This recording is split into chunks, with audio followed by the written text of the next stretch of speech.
Setelah Ba'alwi terbukti bukan cucu Nabi, lahirlah zaman pembaruan mental generasi Islam Nusantara. Hapus mental terjajah.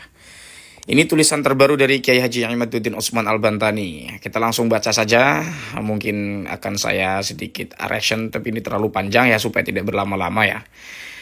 Virus post-kolonialisme adalah tersisanya mental terjajah bagi sebuah bangsa yang pernah lama dijajah. Kalau kita perhatikan ungkapan ini dari paragraf pertama atau dari judul saja, kita akan mengingat sebuah tulisan, bukan tulisan, ya tulisan tapi pendek, quote dari Ibnu Sina. Pernah juga berbicara tentang sebuah bangsa atau dampak bangsa jika pernah dijajah lama itu memang berpengaruh terhadap bagaimana keadaan mental atau psikologi massa ya bagi bangsa tersebut gitu ya.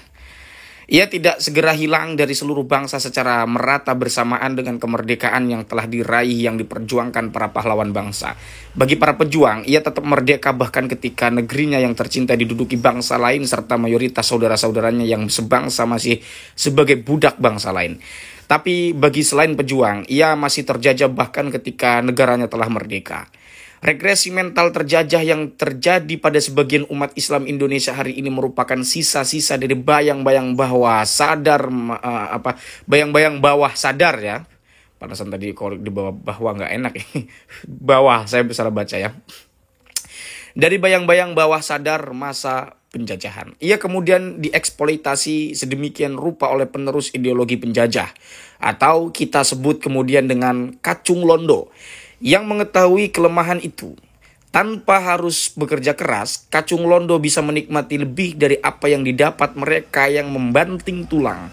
Dengan kamuflase dan balutan ajaran-ajaran agama, kacung londo benar-benar dapat kenikmatan dua kali. Pertama, ketika masa penjajahan golongan mereka mendapat banyak sogokan dari penjajah untuk melanggengkan penjajahan.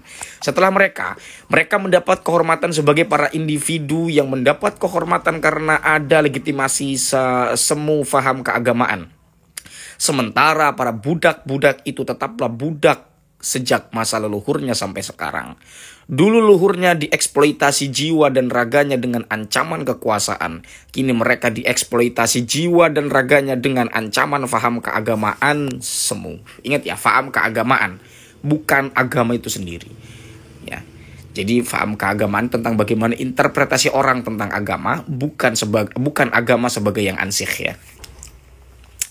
Namun setiap masa ada orangnya, setiap orang ada masanya. Sejarah perjalanan dunia selalu dipenuhi dengan drama-drama pertarungan antara yang hak dan batil, antara protagonis dan antagonis, antara Ibrahim dan Namrud, antara Musa dan Fir'aun, antara Daud dan Jalut, antara Muhammad dan Abu Jahal, antara Diponegoro dan Belanda, dan sebagainya. Semua akan berakhir dengan cerita di masa selanjutnya antara dua hal, antara kepahlawanan orang-orang yang setia kepada kebenaran, membela yang lemah, dan tanpa kompromi dengan kezaliman, dan antara terlaknatnya para antek-antek penjajah dan pengkhianat. Dan masa selanjutnya pula dipenuhi oleh banyak pemutar balikan sejarah dari dia yang menyadari leluhurnya hanya sampah peradaban dan pengkhianat pada masanya. Lalu dipabrikasi sejarah masa lalu itu dengan cerita palsu di hari ini agar seolah leluhurnya bukan seorang pengkhianat. Yang lebih parah lagi, bahkan ia menciptakan sejarah palsu untuk leluhurnya seolah leluhurnya adalah seorang pahlawan bangsa. Klaim-klaim tentang penggagas bendera merah putih, pemalsuan silsilah para pahlawan, pemalsuan identitas makam, bahkan pembangunan makam palsu yang marak sekarang ini adalah sebagai contohnya. Mental terjajah atau mental para budak itu mempunyai beberapa ciri. Di antara ciri-ciri mental budak itu yang paling utama adalah mental inferior ya, yaitu dirinya merasa lebih rendah dari orang lain yang berbeda bangsa. Ia merasa secara kodrati atau secara destiny bangsanya lebih rendah dari bangsa lain. Ia merasa bangga dengan tokoh luar bangsanya daripada tokoh dari bangsanya walau dalam kemampuan bidangnya yang sama. Bahkan kadangkala tokoh luar itu lebih rendah secara kualitas dari tokoh bangsanya sendiri. Ciri mental budak lainnya adalah bila terjadi friksi antara bangsanya dengan bangsa yang menindasnya, maka ia akan membela bangsa yang menindas bangsanya sendiri itu hanya karena ia mendapat suatu imbalan untuk isi perutnya walau harus mengabaikan penderitaan dan keterjajahan bangsanya. Atau memang ia tidak mendapatkan apapun secara material tetapi ia mendapatkan keuntungan artifisial dengan terafiliasi secara ilmu dengan mereka misalnya. Alih-alih ia akan melawan penindasnya, bahkan orang yang terjangkiti mental budak dan mental terjajah akan pasang badan untuk membela penindas bangsanya. Ciri mental budak lainnya adalah ia gampang mencium tangan orang lain hanya karena pakaiannya, warna kulitnya, keturunannya, dan penampilan lahiriah lainnya ya, keturunannya dan penampilan keturunannya dan penampilan lahiriah lainnya. Mencium tangan memang adalah akhlak, tetapi ia dilakukan untuk orang yang benar-benar membawa manfaat untuk dirinya, misalnya orang tua dan gurunya sebagai bentuk terima kasih dan penghormatan. Tetapi bukan dilihat dari bahwa dia berasal dari keturunan tertentu. Orang yang mencium tangan orang lain karena alasan bahwa yang dicium itu berasal dari keturunan tertentu adalah orang yang tidak paham ajaran agama yang menitik beratkan standar keilmuan kepada ketakwaan. Juga bisa dikatakan orang yang mencium tangan orang lain karena keturunannya adalah orang yang menghina leluhurnya sendiri. Itu bukanlah akhlak tetapi suatu tanda bahwa ia adalah orang-orang yang bermental budak dan terjajah. Ciri lain mental terjajah adalah tidak bisa berpikir jernih ketika ada pilihan untuk perubahan dan perbaikan bangsanya. Bahkan ia sebagai bagian dari bangsa tertindas malah membela penindas bangsanya sendiri. Ia mencari posisi aman, tidak berani sedikit mengambil resiko untuk sebuah kemaslahatan dalam mencapai kemajuan dan kewajiban bangsanya. Infantilisme mental kaum terjajah terus dirawat oleh kacung londo agar mereka tetap berada di bawah kuasa mereka. Kedewasaan mental umat Islam hari ini harus ditumbuhkan. Para kiai, para ulama memegang tanggung jawab besar agar generasi Islam Nusantara masa depan adalah generasi merdeka yang cerdas, berwibawa dan maju. Akhlak tetaplah sesuatu yang patut untuk diajarkan. Tetapi mudah tunduk dan mudah mengunggulkan bangsa lain dari bangsanya sendiri adalah sebuah pengkhianatan.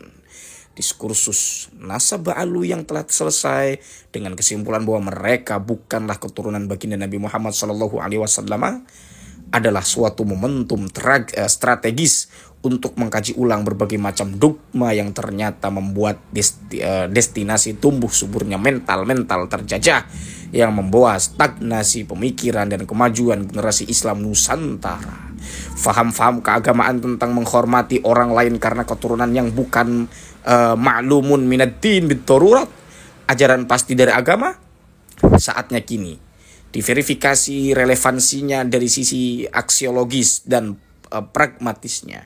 Atau kalau tidak, bangkitnya generasi Islam Nusantara akan menunggu momentum lainnya yang entah kapan akan terjadi. Imaduddin Osman Al-Bantani atau Kiai Haji Imaduddin Osman Al-Bantani. Ya, segitu saja teman-teman. Ini tulisan dari Kiai Imad terbaru. Saya masih belum akrab dengan diksi-diksi yang dipakai karena sekali baca ya. Jadi ini adalah terobosan Kiai Imad untuk bagaimana mendobrak kita supaya tidak menjadi pribadi dengan mental inferior. Ya, kita harus percaya diri bahwa kita ini adalah bangsa yang kuat, bahwa kita ini adalah bangsa yang patut untuk disegani.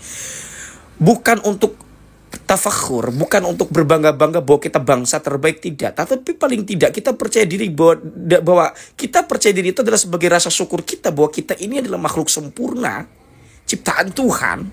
Buat Tuhan itu tidak mungkin menciptakan manusia itu dengan keadaan hina yang harus menghinakan diri di depan bangsa lain gitu ya. Jadi kita semua setara dalam pengertian tertentu.